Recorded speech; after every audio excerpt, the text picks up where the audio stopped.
तर बदलापूरमधला खटला हा फास्ट ट्रॅक कोर्टात चालवला जाणार। मुख्यमंत्री शिंदेंनी TV9 मराठीला ही माहिती दिली आहे। आरोपीला अटक करण्यात आली असून आता शाळेच्या संस्थाचालकांच्या चौकशीचे देखील आदेश देण्यात आलेले आहेत। मुख्यमंत्री एकनाथ शिंदे यांनी ही माहिती दिली आहे।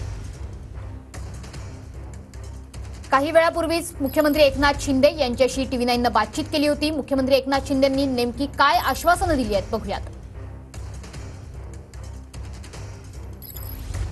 पोलीस आयुक्तांशी बोललोय।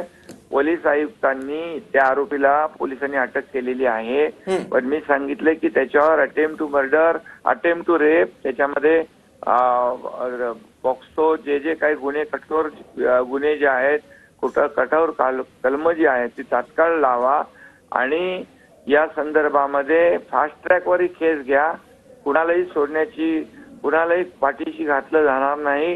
ही केस फास्ट ट्रॅकवर लावून, स्पेशल PP लावून यामध्ये तात्काळ केस चालवून कडक सजा देण्याचा सूचना मी दिल्या, जेणेकरून पुन्हा अशा प्रकारचं धाडस कोणी करणार नाही।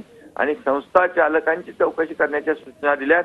तर अशा प्रकारचे कर्मचारी ठेवताना संस्था चालकांनी देखील त्याची पार्श्वभूमी, बॅकग्राऊंड तपासलं पाहिजे आणि म्हणून संस्था चालकांवर देखील त्या जर दोषी असतील त्यांच्यावर देखील कारवाई करण्याच्या सूचना मी दिलेल्या आहेत।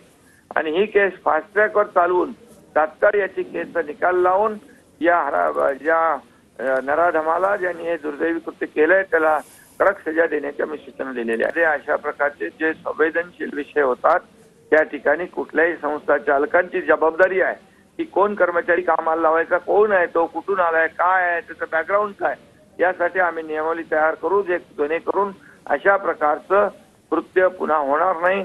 आणि हे जे झालेलं आहे त्याच्यावर कडक कारवाई केली जाईल। कोणत्याही पाठीशी घालण्याचा प्रश्न येत नाही आणि यामध्ये जे कोणी दोषी असतील या सर्वांवर कारवाई करण्याच्या सूचना मी पोलीस आयुक्तांना दिलेल्या आहेत।